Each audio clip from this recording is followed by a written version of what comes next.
राम की वापसी और विलाप।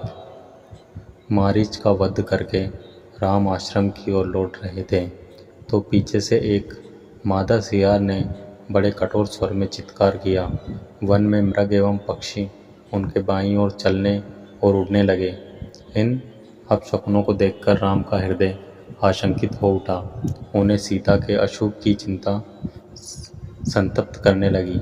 इतने में ही उन्होंने मार्ग में लक्ष्मण को आते देखा। लक्ष्मण को देखकर उन्हें ऐसा प्रतीत हुआ कि किसी राक्षसी षड्यंत्र के फलस्वरूप सीता किसी कठिनाई में फंस गई है। चिंतित होकर उन्होंने लक्ष्मण से पूछा, लक्ष्मण, सीता कहाँ है? मैंने तुम्हें आदेश दिया था कि तुम सीता की रक्षा करना, तो तुम उसे अकेले ही छोड़ आए। वह किसी विपत्ति में तो नहीं फंस गई? वह जीवित होगी कि नहीं? शीघ्र बताओ, उसे क्या हुआ है? यदि वह जीवित नहीं होगी तो मैं भी अपने प्राण त्याग दूंगा। कहीं ऐसा तो नहीं कि उस मायावी राक्षस ने हाँ लक्ष्मण कहकर तुम्हें भी भ्रम में डाल दिया है और तुम सीता को अकेली छोड़कर यहाँ दौड़ आए हो, अथवा सीता ने ही भ्रमित होकर तुम्हें यहाँ आने के लिए विवश किया हो। ऐसा प्रतीत होता है कि राक्षसों ने अपने प्रतिशोध लेने के लिए यह चाल चली है और तुम इसमें फंस गए हो। खर और दूषण की मृत्यु का बदला लेने के लिए उन्होंने सीता का वध कर डाला होगा।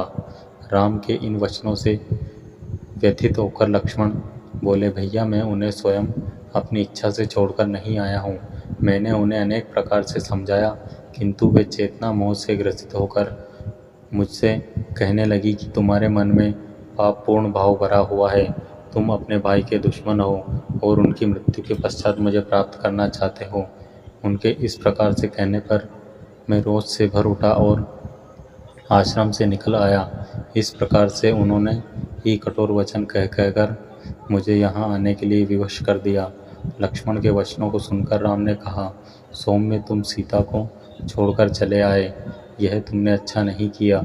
सीता तो क्रोध में विक्षिप्त हो रही थी और क्रोध से भरी हुई नारी के मुख से कठोर वचन निकलना आश्चर्य की बात नहीं है, किंतु तुम तो समझदार हो। मेरे आदेश की अवहेलना कर तुम्हारा इस प्रकार से चले आना अनुचित है। चिंतित राम और लक्ष्मण जब अपने आश्रम पहुँचे तो उन्हें सीता कहीं नहीं दिखाई दी। उन्होंने समस्त पर्णशालाओं को देख डाला, किंतु वे सभी सूनी मिली। जैसे हेमंत ऋतु के हिम से ध्वस्त होकर कमलिनी श्रीहीन हो जाती है, उसी प्रकार से पर्णशालाएं शोभा शून्य थी। आश्रम के वृक्ष और पत्ते भी वायु में सनसनाकर दुख से रो रहे प्रतीत होते थे। मृगछाला और कुछ इधर उधर बिखरे पड़े थे। आसन ओढ़े पड़े थे, औंधे पड़े थे। वृक्षों के फूल, पत्ते तथा कहीं कहीं टहनियाँ टूटी या अध टूटी पड़ी थी।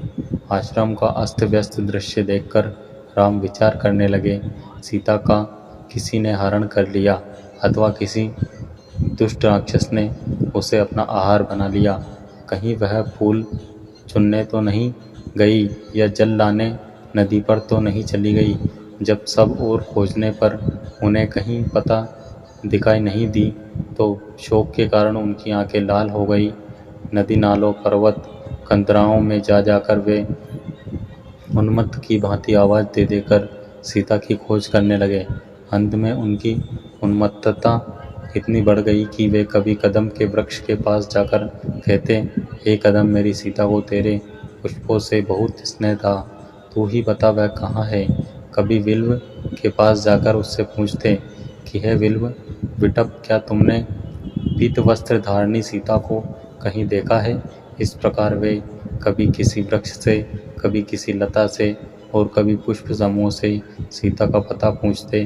कभी अशोक वृक्ष के पास जाकर कहते, अरे अशोक, विटप, तेरा तो नाम ही अशोक है, फिर तू सीता से मेरी भेंट कराकर मेरे शोक का हरण क्यों नहीं करता?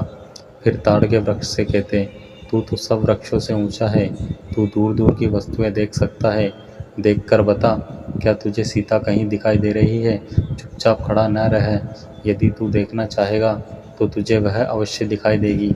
इस प्रकार नाना प्रकार के वृक्षों से पूछ कर रामचंद्र विलाप करने लगे। हे प्राण वल्लभे, जानकी तू कहाँ छिप गई? यदि तू वृक्षों की ओट में छिपकर हंस रही है तो मैं तुझसे प्रार्थना करता हूँ, तू प्रकट हो जा।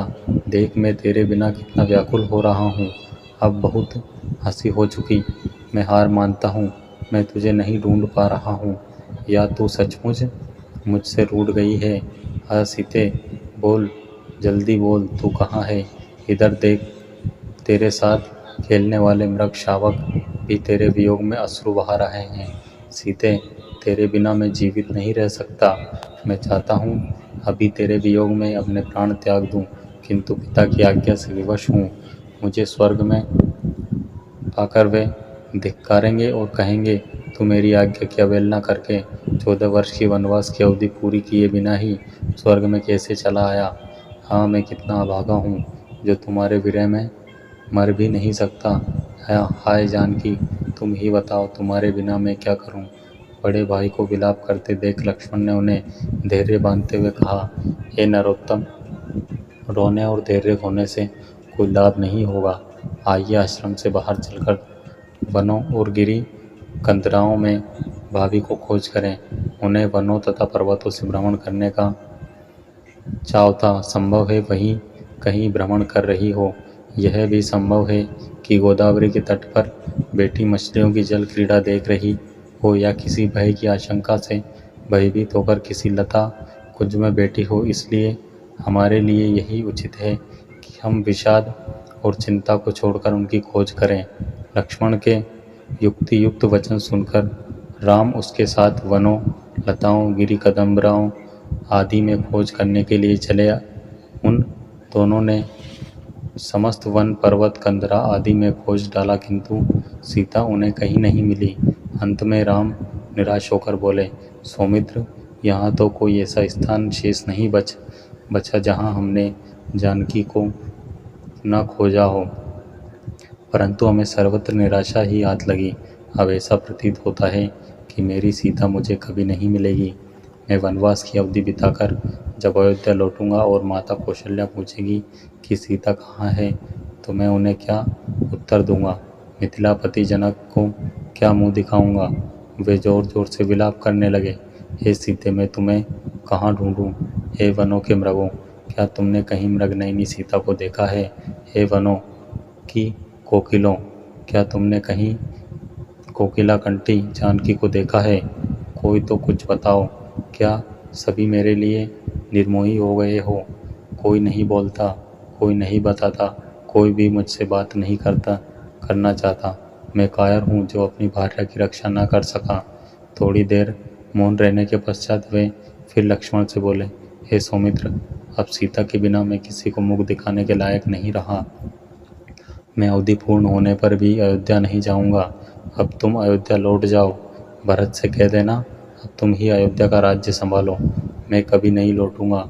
माता कौशल्या से कहना कि किस प्रकार सीता का अपहरण हो गया और उनकी विरह व्यथा को न सह सकने के कारण राम ने आत्महत्या कर ली।